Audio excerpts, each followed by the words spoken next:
Hello friends, आज हम पढ़ेंगे दोस्तों the song of the free, जिसे लिखा था स्वामी विवेकानंद ने। सॉन्ग ऑफ द फ्री यानी कि आज़ादी का गीत। आज़ादी का गीत यानी जब कोई व्यक्ति आज़ाद हो जाता है, उसकी बंदिश से टूट जाती, वो गुलामी से आज़ादी की ओर बढ़ता है, तो उसके मन में कैसे थॉट्स आते हैं और वो क्या क्या सोचता है अपनी आज़ादी को लेकर के, यह हम इस सॉन्ग में जानेंगे। स्वामी विवेकानंद ने इसमें एक मोटिवेशन डाला है कि किस तरह आज़ादी हमें क्या क्या ला कर दे सकती है, वो इस पोयम में हम देखेंगे। तो आइए दोस्तों, हम पहले विवेकानंद के बारे में जान लेते हैं। स्वामी विवेकानंद, जिनका असली नाम नरेंद्र नाथ दत्त भी था, इनका जन्म हुआ था 12 जनवरी 1863 में, जिसे यूथ डे के नाम से भी सेलिब्रेट किया जाता है। और इनकी मृत्यु हो गई 4 जुलाई 1902 में। इनका जीवन एक मॉन्क की तरह था, ये हिंदू मॉन्क थे। इनकी फेमस वर्क को ले लिया जाए जो काली द मदर था, वर्तमान भारत और कर्मयोगी, ये इनके फेमस वर्क थे। तो ये थी हमारे स्वामी विवेकानंद। आइए अब हम इनकी लिखी पोयम को पढ़ते हैं। The wounded snake its hood unfurls. Wounded snake, यहाँ पे वुंडेड स्नेक का मतलब है घायल सांप।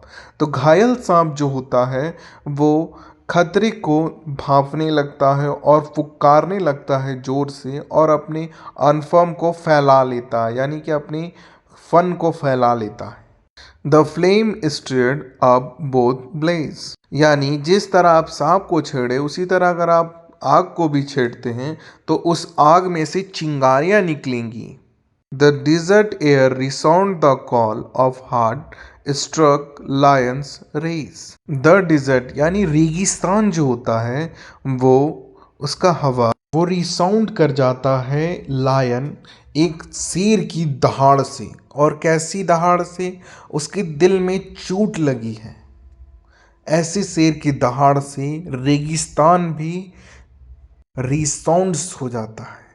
यहाँ पे आप देखिएगा दोस्तों, तो विवेकानंद जो हैं वो हमें आज़ादी की गीत को इस तरह बता रहे हैं कि हमें घायल सांप, आग और शेर की तरह दहाड़ मारनी चाहिए अपनी आज़ादी के लिए।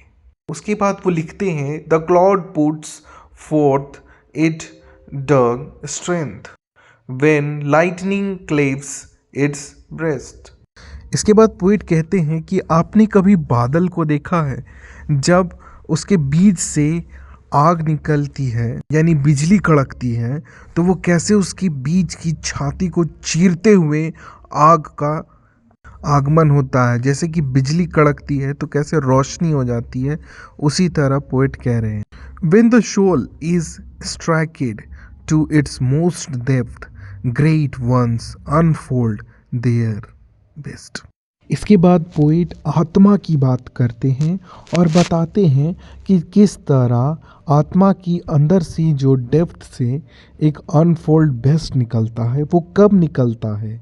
जब हम अपनी आत्मा को हिलाते हैं, उसके डेप्थ को देखते हैं। यहाँ पे पोइट हमें बादल और आत्मा से ये जिक्र कर रहे हैं कि आज़ादी मिलने के बाद हमें कैसा महसूस होता है, एक इंसान में क्या क्या चेंजेस आते हैं जब उसे आज़ादी मिलती है। इसके बाद पोइट आगे लिखते हैं, let I grow dim and heart grow fond.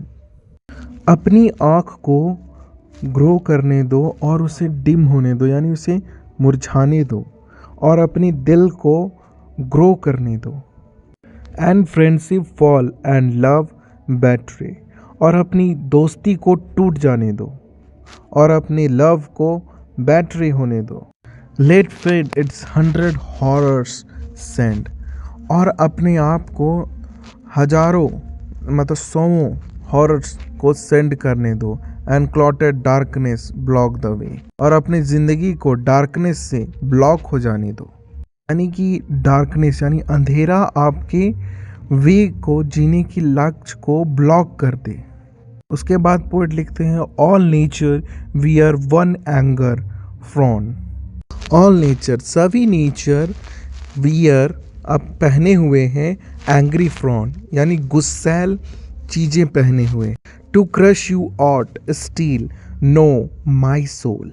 और ये सब पोएट अभी इसलिए बोल रहे थे ताकि तुम्हें पता चले कि सब तुम्हें क्या करना चाहते हैं, नेचर तुम्हें क्रश करना चाहते हैं, तुम्हें क्रश ऑल्ट करना चाहते हैं और तुम्हारी सोल को स्टील नो करना चाहते हैं कि नेचर तुम पर गुस्सा है।